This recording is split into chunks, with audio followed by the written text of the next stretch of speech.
handle the truth.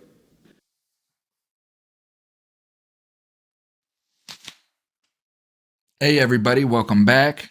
Welcome back. This is Thomas Freeme with a special episode of Saturday Night Cell Block. Now, for those that caught the live with Temujin Kensu, who is a lifer up in the Michigan State Prison System, been incarcerated for almost 40 years, and has been pleading his case from the moment he got locked up as innocent. Now, I've had multiple hours, probably almost close to 20 hours logged with Temujin Kensu on my podcast. And most recently, I had Temujin on for a special Saturday night cell block where we're just discussing the latest events. I did have a guest on by the name of Miss Jody White. And Miss Jody White is a community activist up there in Michigan. She's ran for multiple positions. She has not been able to get into a position, but this is a woman who's after my own heart. Like I say, just a woman from the community who's fed up with the corruption and is doing everything that she could possibly do to put herself in a position to have a voice. So we, the community up in the Michigan area, need to get this woman into place. With that being said, as always, this is a very lengthy discussion, very heavy packed. So what I've noticed with the previous discussions is that because of the length, a lot of Temujin's messages are being missed. So I'm going to be cutting these down to about 10 to 15 minutes. I believe this first episode is 13, 14 minutes. So that the weight of this man's words can be digested. That's how important what's going on up in Michigan is for the listener to understand. So without further ado, I will be bringing Miss Jody White and Mr. Temujin Kensu on. Enjoy the show. Well, hi there. Hello. Hey, Thomas, I'm sorry if you were waiting. I was going through a bunch of stuff with the administration. No, it's okay, partner. I just wanted to make sure everything was okay. Yeah, this team came in and destroyed my house a couple days ago, and worst shakedown I've ever had in 36 and a half years. And I think you probably know I have more property than any prisoner in the MDOC, volume-wise, which they make a big deal about. But it's all legit, and it's all within the policy parameters. So this team that came in were officers that were at a prison that I was at a couple of years ago that I sued, which I have a trial coming up against, the Adrian facility, and they made it personal, and they just destroyed, and I mean destroyed my house. Now, I have like 10 foot lockers of legal material. I have a personal locker, an enormous personal duffel bag, boxes, musical equipment, word processor, everything, and they just destroyed the room. Bad enough where they're actually doing an investigation here at the facility. So they're riding with me on this one. They're not trying to cover it up. They're actually doing the right thing. Hallelujah. That's great news. So I have a guest with us today. Remember the last time we talked, I had a guest, but it's not the same guest that I had last time. This is the magical Jody, isn't it? This is the magical Jody. Yes, it is. Mr. Kensu, how are you? And make sure that you can hear her. Well, can you hear me, Mr. Kensu? Yeah, you're kind of distant, but I can hear you, and definitely want to say thank you. You've been so amazing and so kind and so helpful to us and to Paula. I just want you to know how much that means to me. Well, I like when you sing to us and I get to put you to video. Yeah, she told me. I know she goes to you for this stuff, and I'm blown away. You've really been incredible, and I'm super grateful for what you've done. Well, those of us that have been wrongfully convicted and purely by being harassed because we're speaking out and speaking up is something that's frustrating both you and I. Because when you're innocent, you want people to clear our names. Yeah, and it's really amazing that we're at a point now where, we have an attorney general who's trying to stop the release of innocent people. She's gone the entire other direction she promised to go as attorney general. She just blocked a guy from getting a parole recently. So if you saw the article, you know about the individual, and he is a convicted sex offender. But this is a person who's been denied parole since, I believe he was first eligible around 2014. So he did like 8 years of flops, what we call flops in Michigan. And the parole board obviously decided that he was safe to be released. So, you have to decide, do we accept the parole board's determinations or not? Because the parole board refused to support my clemency, even with the, enormous worldwide support for my innocence.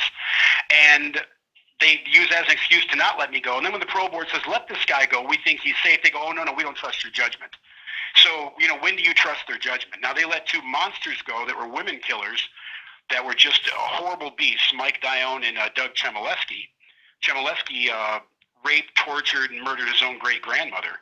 And, of course, both those guys have less time than me. Mike Dione killed a woman named Sherry in at least 5 different ways, all horrendously brutal. He did so much damage to her that the coroner couldn't determine how she actually died. And both of those guys did less time than me. Both of those guys are home, based on the parole board saying it's okay to send these guys home. And so, what is it? Do we accept the parole board's determinations or not? Does the Attorney General have the right to ignore the finding that a man is innocent and then say, well, I'm just not going to help him, I'm going to leave him in prison, and yet go back and fight to keep somebody from being free that the parole board determined is safe to go home, who's done all of his programming, who's done all of his sexual offender therapy, and so on? That's just how crazy the system has gotten. Well, this is what I'm all about justice. right. Well, and this is what I'm seeing. I'm seeing that if you start the social media frenzy about who is guilty and who is not guilty, they are going to make sure that you and your story go through.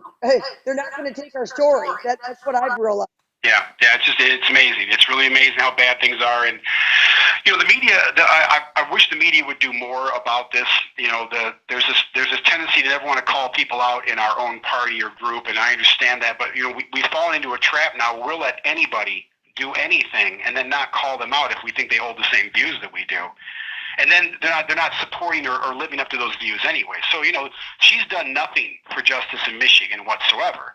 That should be a huge red flag for everybody. She's gotten a second term only because the guy that ran against her, Matt DePerno, was a Trumpian election denier, which was a huge issue that the Democrats used against him.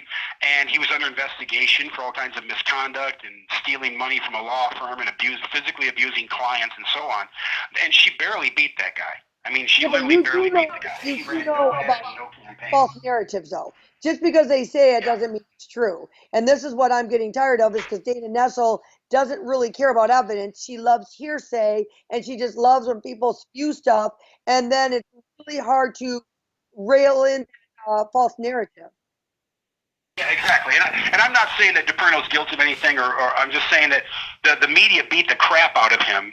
She beat the crap out of him. She barely beat the guy because she's become so despised. And it's gotten so bad now that, according to my wife, you go on Twitter or anything online in Michigan, and it's just a million people on there excoriating this horrible attorney general. I now have a suit pending against her. She's actually hidden the report that confirms my innocence and calls for my case to be thrown out. And to justify what they're doing, they literally had to admit the report calls for my release. They admitted 6 or 7 times in their response brief, oh, well, yeah, we were going to take action on this case, but, the Attorney General decided not to. Well, okay, and they prepared this, it says, we prepared this massive report in anticipation of litigating on behalf of me to fight for my release, and then it tells you the mechanisms they have available to get me out, but she didn't do any of them. So she was supposed to bring a civil rights suit or an appellate action or an emergency habeas or something, and she decided not to because a political donor came to her and said, oh, I don't want him to get out. And then that leaked out from people. We found out that she had done that. So that's crazy.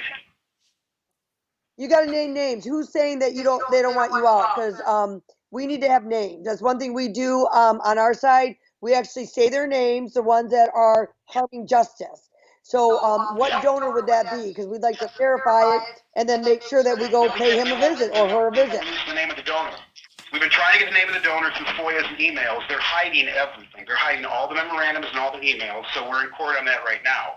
So at this point, we don't have the name of the donor. The only way that we even know that it was a political donor who's supposed to be some kind of a union person was that kind of leaked out from people that don't like her, that said she's got this union person who doesn't want you released, and she's using that as an excuse. And and here's what we find with Dana Nessel. Yeah, that was kind of a secret leak, so we can't really snitch out the person who told us that. But we know it's true because it filtered all the way to the governor's office, so we do know that the story itself is true. We just don't have the name of the donor. But then they even do something that monstrous, shows you how bad our system really is. She didn't just go against her own team that ruled that I was innocent. She threatened them all. She threatened them with termination. She told them to shut up and not talk about this. And then she threatened them if the report leaked out. And fortunately, we still learned a tiny content of the report, which was the termination reads, the conviction should be voided and I should be released. And then for the next year and a half, she refused to act on it. Well, this is exactly why I say that on my platform that we should have 50,000 Americans up in Michigan, man, up there. Yeah, I agree. You know what I mean? Like, where's our American citizens at in this here? Yeah.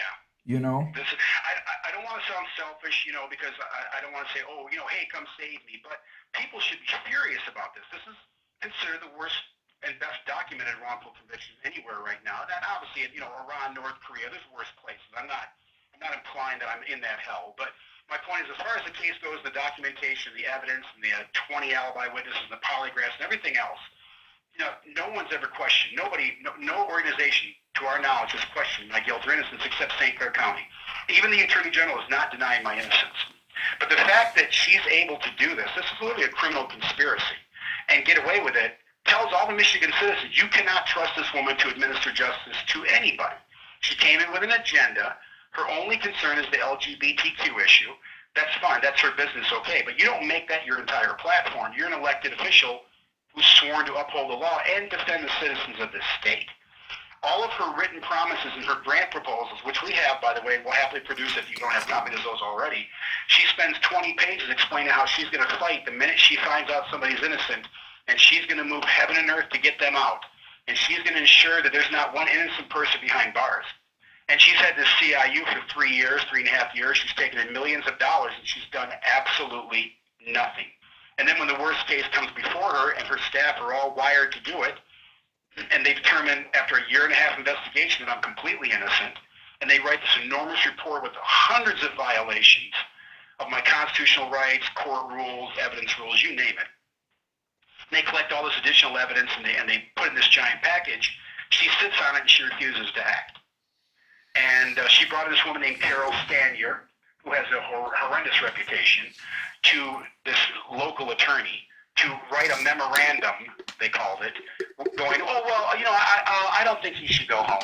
Okay, this Carol Stanier has no legal authority in Michigan whatsoever. She's not an employee of the state. She's a private attorney. Apparently, she's a friend of Dana's.